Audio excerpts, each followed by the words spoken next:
Did anyone prophesy about your birth? Like where you would be born, what city or state you would be born in? Probably not, but for Jesus, his birth was foretold 600 years before he was actually born. And not just that he would be born, but the Bible prophesies where he would be born. And each Christmas we sing about it, "O little town of Bethlehem, how still we see thee lie." We sing about what the Bible prophesied 600 years before Jesus was even born in Bethlehem. It's amazing. Join us today as Joel Richardson helps us understand why prophecy is a really good reason to not only believe the Bible, but it's a great way to share with other people why they can believe in the Bible and why they should believe in the Bible. It's a great way to share our faith. So join us today as Joel Richardson works through this with us.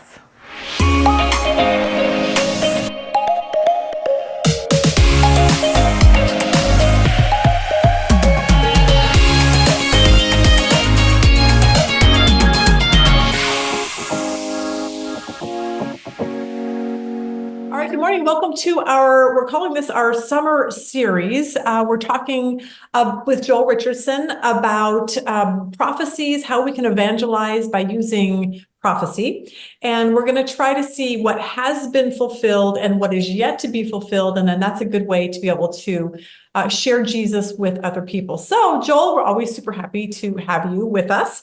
So talk to us. This is session 3.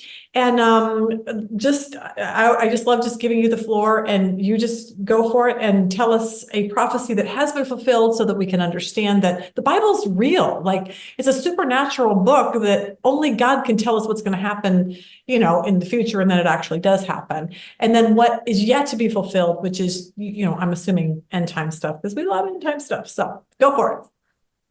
Yeah, so I would say, and this one's really very simple. But I want to look at Micah chapter 5. Okay.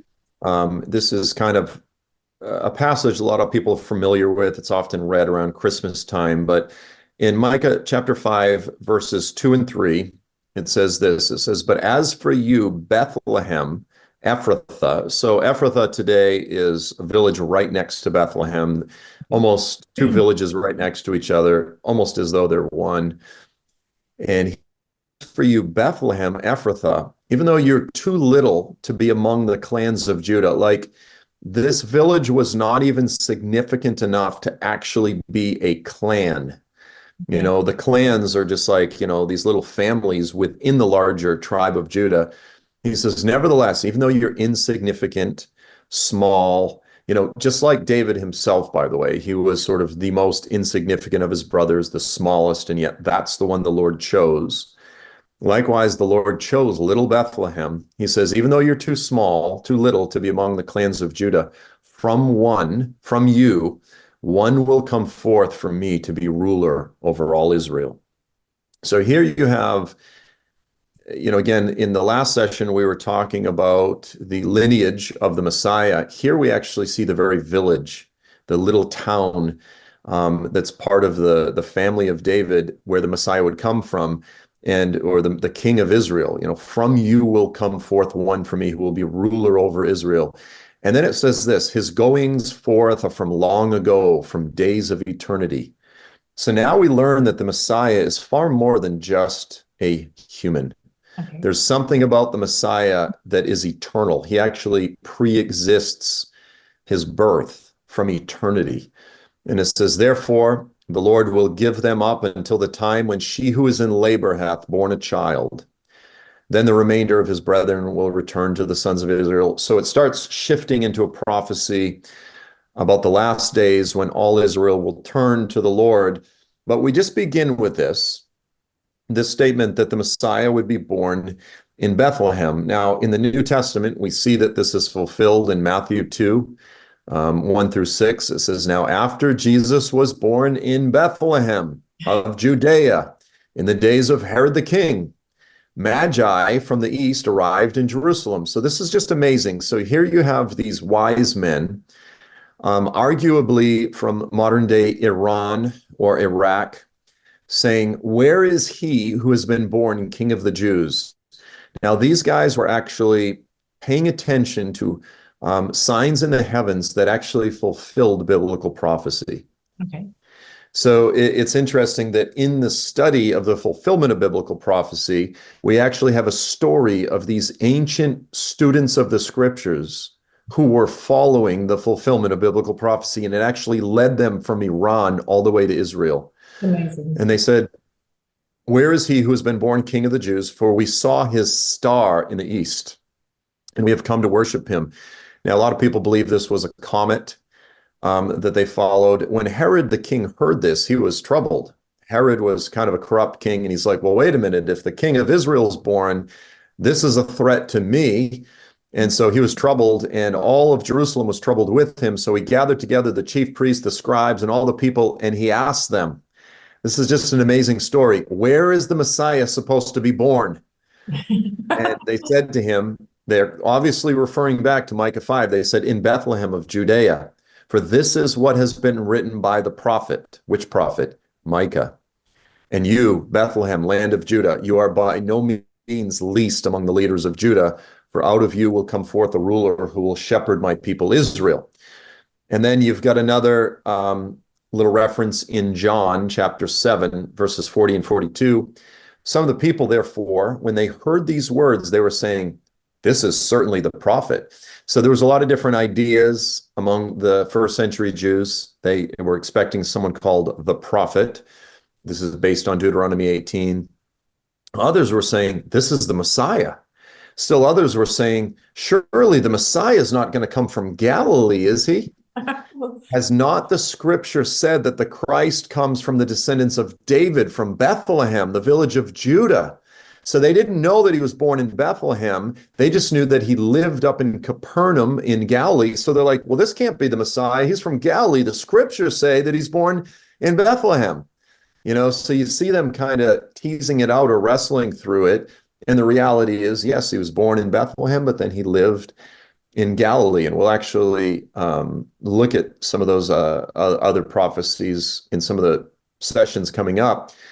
But so we started out with this prophecy, Micah chapter 5, again, 2 and 3, and we can say that it's been fulfilled. The Messiah was born in Bethlehem, but the problem is, if you keep reading, there's much of the prophecy that is yet to be fulfilled.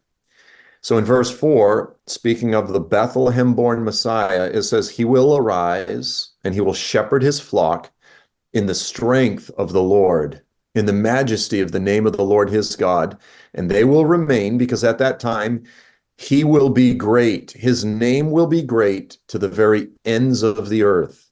Okay, Joel, so here we tell me what scripture you just read me. So I'm trying to Micah chapter 5, verse 4. Okay. Yeah. So here, the Bethlehem-born Messiah, it says that he will be a king, and he will be great, and his greatness will extend to the ends of the earth. But here's where it gets real interesting in verse 5 and 6. It says, this one, who? The Bethlehem-born Messiah, who will be great to the ends of the earth. This one will be our peace. He will be our source of peace. He will bring us peace. He will establish peace. He will be the Prince of Peace. When?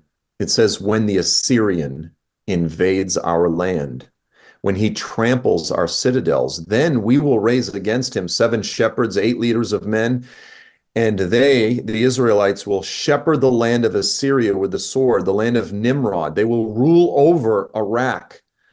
And then it says, and he, again, the Messiah, he will deliver us from the Assyrian when he attacks our land and when he tramples our territory.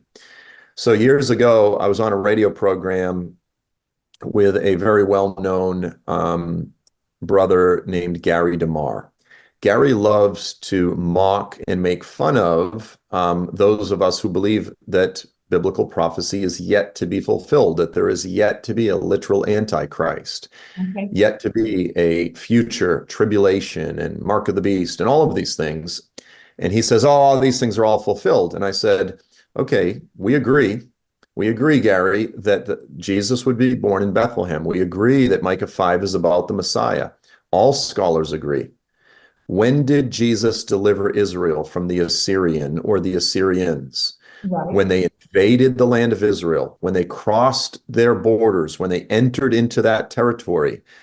And he got really upset. And he goes, "You don't know the Bible. Jesus did deliver us. He delivered us from sin." And I'm going, it says he will deliver us from the Assyrian or the Assyrians when they attack our land, when they trample our territory. This is a military deliverance from the armies of the Antichrist. All of the early church writers, when they comment on this passage, acknowledge that the Assyrian is another name for the Antichrist. Jesus has come. He was born in Bethlehem, but the rest of the prophecy has not yet been fulfilled. After he returns, he will destroy and defeat the Antichrist. He will deliver Israel from the invading forces of the Antichrist, and then he will be established, as we've talked about in previous sessions, on the throne of his father David from Zion, and then his greatness will extend to the ends of the earth. To him will be the obedience of the peoples. And so this is a prophecy that is half fulfilled, but the rest will be fulfilled after Jesus returns. Now, the Assyrian too, I know we've talked about this in other stuff we've done together. So explain to people as far as the Antichrist, he's not coming from the United States. So when you say the Assyrian, we're talking a specific area like Turkey-ish, Iranish, that area. So explain. So people know, like, when you're looking for the Antichrist, or when you hear people say, "Oh, Trump is the Antichrist," or Biden is, or whatever, you go, "Well, that's not biblical." So explain what that looks like.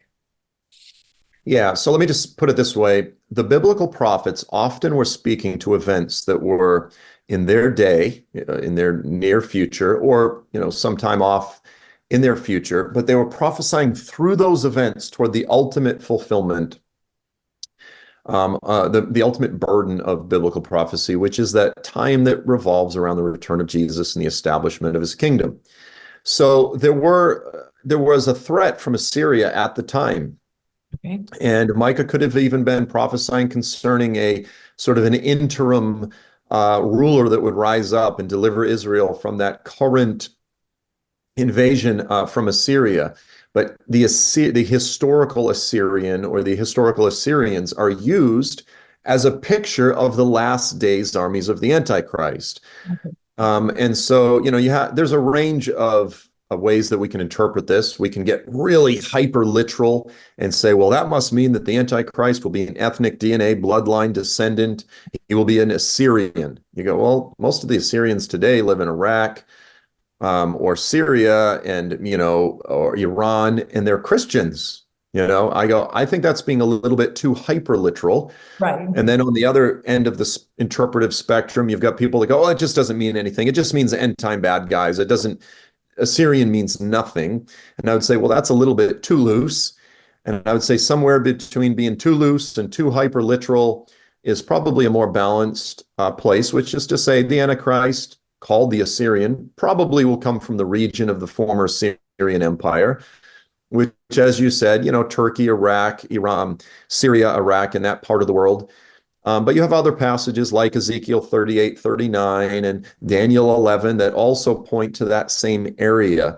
So it's very important that when we start talking about the identity of the Antichrist, as you said, you've got a lot of people now that are like, Donald Trump's the Antichrist, or Prince Charles is the Antichrist, or Macron, the French president, is the Antichrist.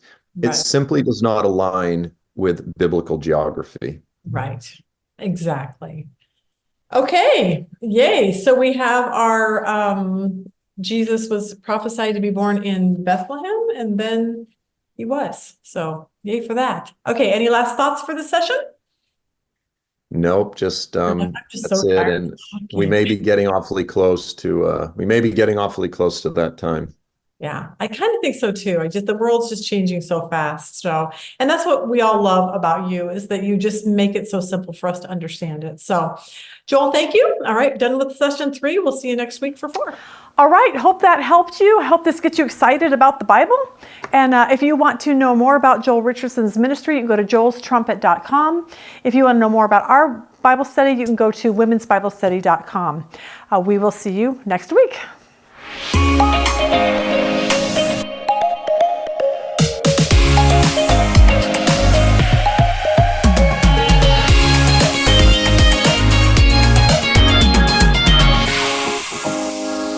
you.